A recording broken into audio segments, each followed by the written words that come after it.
नमस्कार दोस्तों, मैं हूं धीरज दुबे और आपने बिल्कुल सही पढ़ा। 2 करोड़ तक के टर्नओवर वाले बिजनेसमैन अपना इनकम टैक्स जीरो कर सकते हैं। आइए समझते हैं कैसे।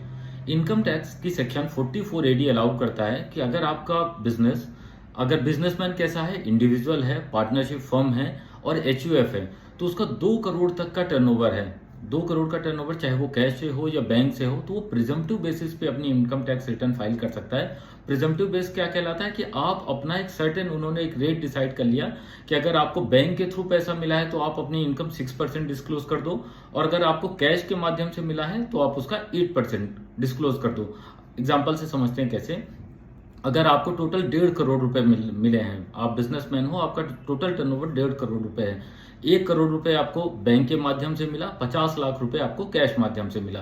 तो 1 करोड़ में उन्होंने कहा कि 6% मतलब 6 लाख रुपए आप अपना इनकम टैक्स प्रॉफिट बता दो, और जो कैश में मिला था 50 लाख, उसके केस में उन्होंने कहा 8% मतलब 50 लाख का 8% 4 लाख रुपए। तो टोटल आपकी इनकम मानी जाएगी, प्रॉफिट माना जाएगा 10 लाख रुपए।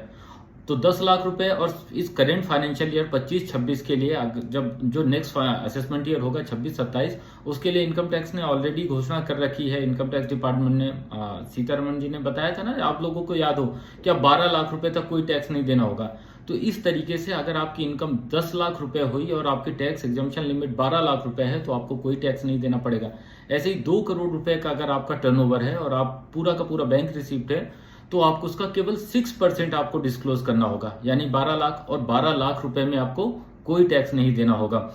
अच्छा, एक और बात, 44 एडी की लिमिट को 2 करोड़ से बढ़ा के 3 करोड़ कर दिया गया, पर उन्होंने एक शर्त रखी कि 2 करोड़ से अगर आपका टर्नओवर ज्यादा है, तो अगर 3 करोड़ से कम है तो वो 95% बैंक के माध्यम से होना चाहिए। मतलब अगर आपके पास कैश रिसीप्ट 5% से ज्यादा हो रही, तो आप इस स्कीम का या 44 एडी का जो प्रोविजन है, इसका आप लाभ नहीं उठा पाओगे।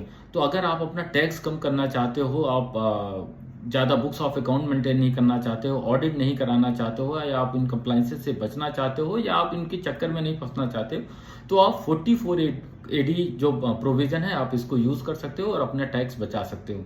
आई होप ये आपके लिए हेल्पफुल होगा। Thank you.